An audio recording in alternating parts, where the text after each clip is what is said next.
అదే RTV app వార్తల్ని క్షణాల్లో చదివే అవకాశం ఉంటుంది. ఒక న్యూస్ పేపర్, ఒక టెలివిజన్ ఛానల్ మీ చేతుల్లో ఎప్పుడూ ఉంటాయి.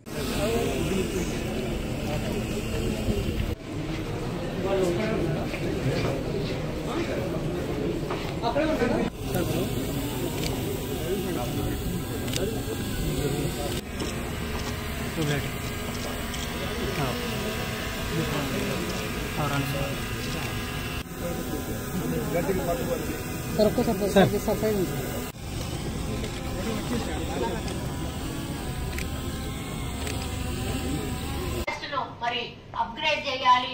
మనకి ఎక్కడ వీలుంటే అక్కడ ఖాళీ స్థలాలు ఉన్న చోట మనం చిన్నపాటి అడవిలాగా మొక్కలను పెంచాల్సిన అవసరం ఉన్నది. అవి కూడా కొన్ని చోట్ల సైంటిఫిక్ మొక్కలు పెంచాలి, కొన్ని చోట్ల హెల్త్ పరంగా ఉన్నట్టు మొక్కలను పెంచాలి, కొన్ని చోట్ల పూలు పండ్లు ఇట్లా ఏ ప్రాంతాలలో ఏ అవసరాలు ఉన్నాయో వాటిని బట్టి మనం మొక్కలను పెంచినట్టయితే అవి మన భవిష్యత్ తరాలకు కూడా హాని కలిగించకుండా ఉంటాయి.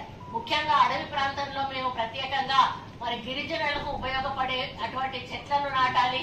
అదే విధంగా అందులో ఉండేటువంటి పశువులు గాని పక్షులు గాని లేకపోతే అందులో నివసించే జీవరాశులు ఏవైతే ఉన్నాయో అవి తినగలిగేటువంటి ఫ్రూట్స్ ఇచ్చేటువంటి మరి మొక్కలను నాటినప్పుడు అవి తిన్నాక మిగిలిన ఏవైతే ఉన్నాయో ట్రైబల్స్ వెళ్ళి అందులోంచి ఏరుకొచ్చి వాళ్ళు బయట వాళ్ళ యొక్క జీవనోపాధికి ఉపయోగపడే అవకాశం ఉంటుంది. కాబట్టి ఆ విధంగా కూడా మేము ఇవ్వాలని అన్ని డిపార్ట్మెంట్స్ కు కూడా మేము ఒక టార్గెట్ కూడా ఇవ్వడం జరిగింది. ఇది ప్రతి సంవత్సరం కూడా జూలై మొదటి వారంలో వన మహోత్సవం ప్రారంభమై వర్షాకాలం పూర్తయ్యే వరకు కూడా ఈ యొక్క కార్యక్రమం కొనసాగుతుంది.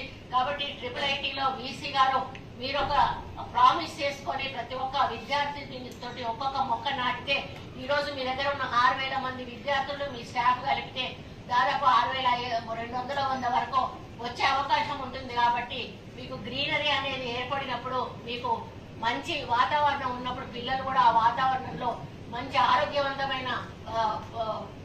ఆరోగ్యంగా ఉండి చదువు మీద కూడా కొంచెం శ్రద్ధ చూపించి బాగా చదువుకునే అవకాశం ఉంటుందని కూడా ఈ సందర్భంగా తెలియజేస్తూ, ముఖ్యంగా గతంలో ఇక్కడ కొన్ని సమస్యలు ఉండే ఆ సమస్యల వల్ల మరి అప్పుడు వీసీని కూడా మార్చిన తర్వాత ఈ రోజు ఎటువంటి సమస్యలు లేకుండా పిల్లలు చాలా హ్యాపీగా ఉన్నారు. మన ముఖ్యమంత్రి గారు కూడా డైట్ ఛార్జెస్ పెంచడం వలన 40% డైట్ ఛార్జెస్ 200% కాస్ట్యూమ్ ఛార్జెస్ పెంచడం వలన కూడా ఈ రోజు పిల్లలకు ఎంతో ఉపయోగపడతా ఉంది. అదే విధంగా గత మరి ఇన్ఛార్జ్ మినిస్టర్ అయినటువంటి సీతక్క కూడా 2 కోట్ల రూపాయలు ఇక్కడ మరి మంజూరు చేసి మరి ఇక్కడ ఉన్న సమస్యల పరిష్కారం కోసం కూడా కృషి చేయడం జరిగింది. మరిన్ని వీడియోస్ కోసం ఛానల్ ని సబ్స్క్రైబ్ చేయండి. లేటెస్ట్ అప్డేట్స్ కోసం వాట్సాప్ ఛానల్ ని ఫాలో చేయండి. అండ్ లింక్ డిస్క్రిప్షన్ లో ఉంది.